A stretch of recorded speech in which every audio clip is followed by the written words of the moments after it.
June is Men's Health Month, a perfect time to start conversations with the men in your life or reflect on your own medical needs. Joining us this morning, Dr. Daniel Hellerstein, a urologist at HCA Florida JFK North Hospital. Doctor, thank you for coming. Really appreciate it. So you being a urologist, talk about the most common conditions that you treat for men. We were talking earlier about how, look, this is a really important month because those conversations don't really happen among men that often. So tell us what you treat and what men should know. So typically the most common thing we see is men coming in with an enlarged prostate. The prostate is shaped like a donut, and the tube that drains the bladder goes through the hole of the donut. Women don't have a prostate, they have a whole series of other issues. Sure. When the prostate gets larger, it causes some constriction. They might get up at night. There are also kidney stones that can be a problem as well. Yeah, and talk about the kidney stones, because are they more common in men than women? They typically are more common in men. Men tend to be a little bit more dehydrated. And there is also an increased risk for people who are diabetic or overweight, or if there's a family history of kidney stones or a family history of gout, which is pain in the big toe. And with those kidney stones, my dad had them, and he had to talk about them, right? Because he had to go to the doctor. He had a lot of pain with them. So is there a prevention technique, or if it happens, how do you know? So the most typical symptom would be 10 out of 10 pain, kicked by a horse, just immediate pain, bolt of lightning out of nowhere.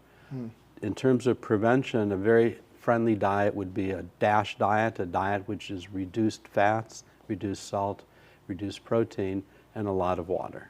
When it comes to prostate cancer, going back to that, is there a certain age that men should be more aware of their risk?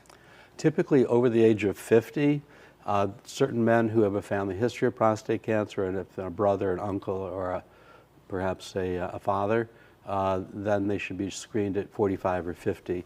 Which includes a prostate check and a blood test. Sure, and talk more about men who come see you, right? We talked earlier about how, look, talking to the man in your life is not the easiest when it comes to health.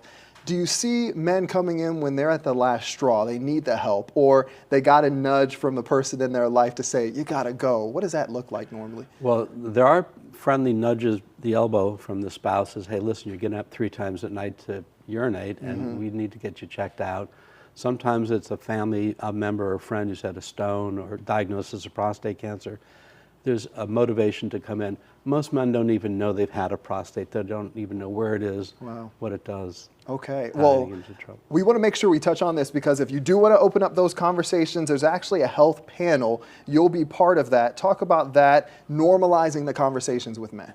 Well, the key is to talk about the body as part of a normal function. And as we age, the prostate gets bigger, squeezes down on the urine channel for men, and some symptoms can worsen. Kidney stones may also worsen with age. The other diagnosis that we are concerned about is picking up blood in the urine. Blood in the urine may be a sign of a kidney stone, or in some cases a tumor or cancer if there's a smoking history. Okay, and that panel is on your screen right now, happening June 26, 11:30 in the morning. So you can find more. Where exactly is it? This is at the Oceana Coffee. Lake Park. Lake Park. All right, perfect. So if you want more information on this, just head on over to our website. Thank you, doctor, for coming by and really talking about this. Is so important. Or you can go to our news app. We're going to put an article up.